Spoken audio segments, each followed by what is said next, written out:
მალაქიას მესამე თავის მე-16 მუხლიდან 21 მუხლის ჩათვლით წავიკითხოთ.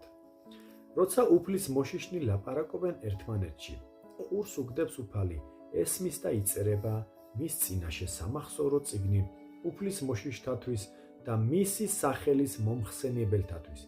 ჩემი იქნებიან ისინი, ამბობს უფალი, იმ დღისათვის, როცა უნჯად გავამზადებ მათ და შევიბრალებ, როგორც კაცი შეიბრალებს თავის შვილს, რომელიც მას მორჩილებს. კვლავ დაინახავთ განსხვავებას მართალსა და უკეთურს შორის, ღვთის მორჩილსა და მის ურჩს შორის.